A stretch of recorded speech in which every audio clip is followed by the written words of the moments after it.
Bismillahirrahmanirrahim. Assalamualaikum warahmatullahi wabarakatuh. Okey, hari ini kita sambung lagi PNP kita. Jadi cikgu terus, kalau kamu ada buku teks, kamu boleh rujuk muka surat 25. Okey, iaitu berkaitan dengan keupayaan elektrod piawai. Okey, hari tu kita dah belajar tentang tindak balas penyesaran. Penyesaran boleh berlaku sekiranya ion logam yang nak menyesar itu berada lebih atas ataupun lebih elektropositif berbanding dengan ion kuprum yang dia nak sesarkan. Jadi, kalau kita merujuk kepada nilai keupayaan elektrod piawai, kita boleh ramalkan sama ada penyesaran itu berlaku atau tidak berlaku. Okey, sebagai contoh, kuprum bersama larutan argentum nitrat. Okey, kamu boleh lihat dalam buku teks muka surat 24, dawai kuprum dalam larutan argentum nitrat. Adakah tindak balas itu berlaku?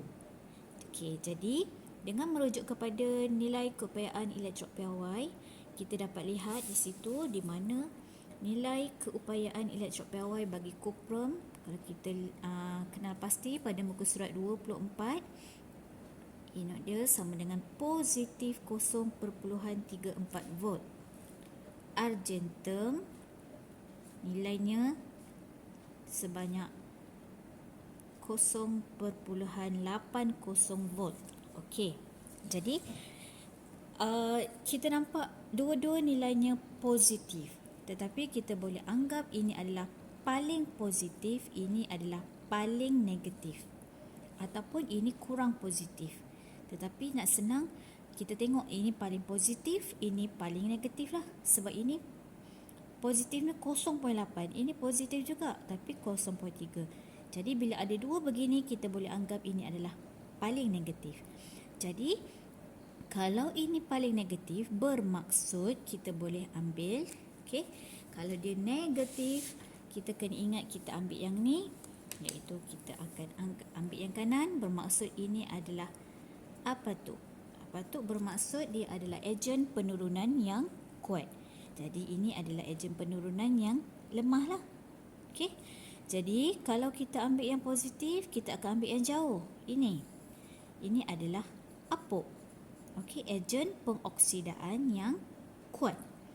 Okey, jadi untuk tindak balas ini berlaku, kamu kena tahu ini adalah kuprum nitrat, kuprum 2 nitrat dan juga argentum. Jadi untuk kuprum menghasilkan kuprum 2 nitrat, kuprum ini perlu membebaskan elektron. Kenapa bebas, cikgu? Okey, kamu boleh lihat dari segi nombor peroksidaan dia, kat sini kosong, kat sini positif 2. Jadi bila kosong kepada positif 2, bermaksud itu adalah proses pengoksidaan. Bila proses pengoksidaan, dia mesti berperanan sebagai ejen penurunan. Jadi kita boleh tulis di situ nilai E naught Cu lebih negatif ataupun kurang positif daripada E naught Ag. Itu poin pertama.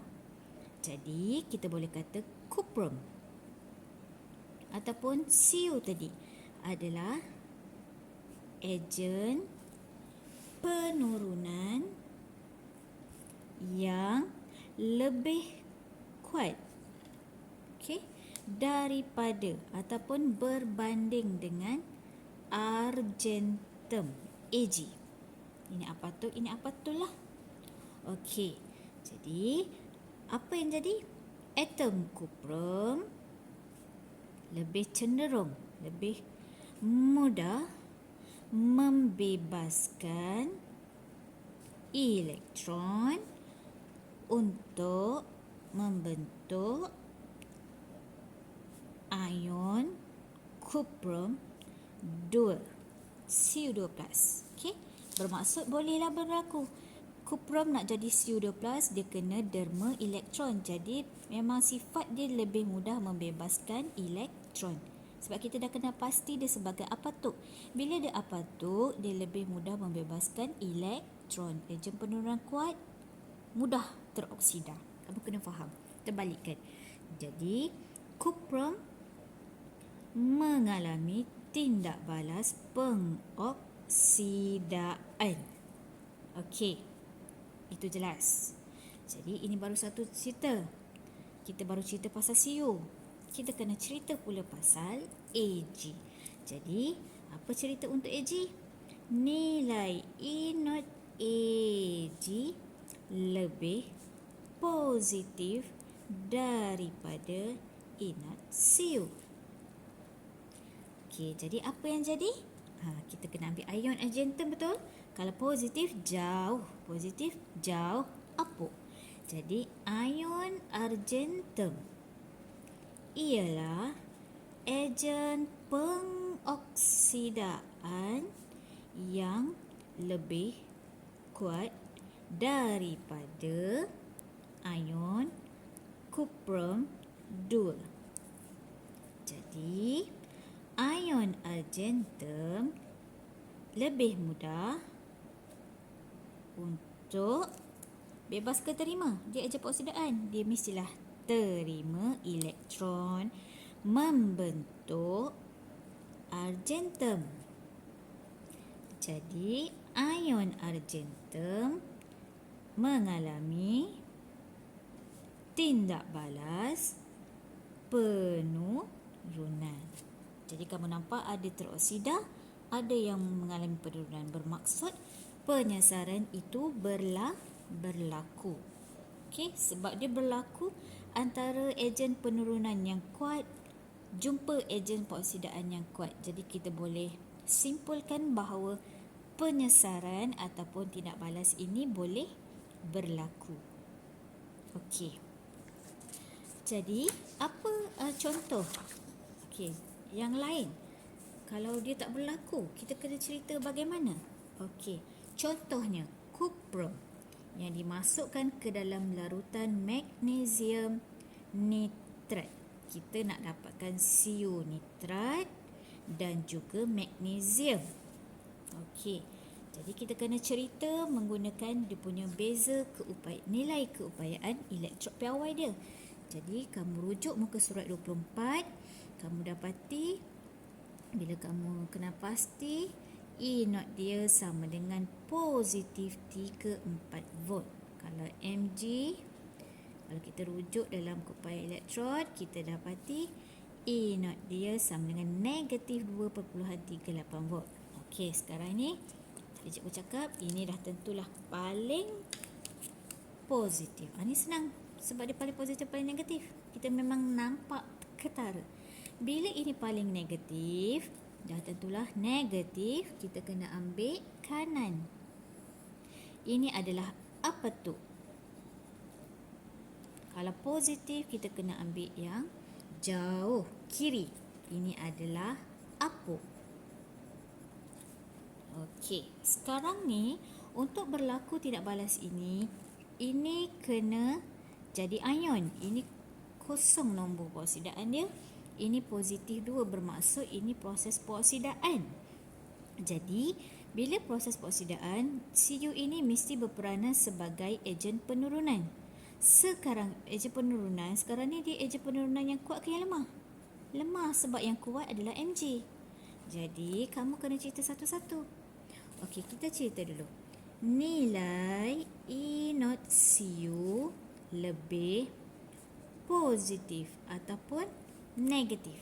Senang cerita. Paling positif. Sorry. Dia lebih positif. Dia paling positif lah daripada E not Mg. Okey. Itu dia. Kita cerita pasal Cu dulu. Jadi, kita tahu cuprum. Cuprum adalah ejen penurunan. Tapi penurunan yang lebih lemah berbanding dengan magnesium. Ini dah tentu apatuk. Ini dah tentulah jadi apatul. Dia lemah. Bila dia lemah, Cu sukar untuk bebaskan elektron untuk membentuk ion cuprum 2+. Sekarang ni kita nak dia jadi ion. Jadi sekarang ni dia susah, dia sukar sebab sifat dia ejen penurunan yang lemah. Jadi, adakah dia mengalami tindak balas pengoksidaan? Kuprum tidak mengalami proses pengoksidaan. Nampak tak? Dia tak mengalami proses pengoksidaan sebab dia adalah ejen penurunan yang lemah. Okey. Kita cerita pula pasal Mg tadi. Nilai E not Mg adalah lebih negatif ataupun kurang positif. Lebih negatif lah sebab ketara dia negatif. Lebih negatif daripada E not Cu. Jadi ion magnesium ini, sebab kita nak pastikan dia Mg2+, jadi Mg. Bermaksud kalau kat sini positif 2, kat sini kosong, itu adalah proses penurunan. Awak nampak nombor dia berkurang, nombor persediaan berkurang. Okey, jadi dia mesti mengalami tindak balas penurunan. Bila tindak balas penurunan, mesti peranan dia sebagai ejen pengoksidaan mesti kuat. Sekarang ni dia ejen pengoksidaan kuat ke lemah? Jadi kita akan tulis ion magnesium. Okay? Ion magnesium adalah ejen pengoksidaan yang lemah berbanding ion kuprum 2. Nampak? Ini apok, ini apol. Sekarang ni kita kalau nak berlaku tindak balas, ini kena jadi apok. Sekarang ni dia bukan apok. Apok adalah Cu2+. Okey. Jadi, bila dia lemah, ion Mg2+, sukar.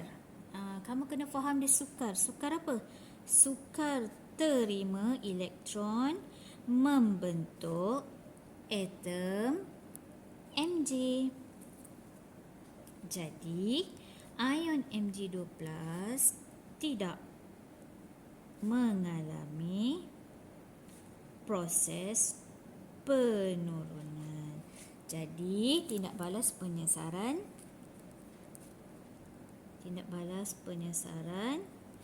tidak berlaku antara apatul dan juga apol. Tulis lengkap Tindak balas penyesaran tidak berlaku. Tak nampak Tindak balas penyesaran tidak berlaku antara ejen penurunan yang lemah dan ejen pengoksidaan yang lemah. Okey. Boleh? Okey, cuba fahamkan dulu. Okey.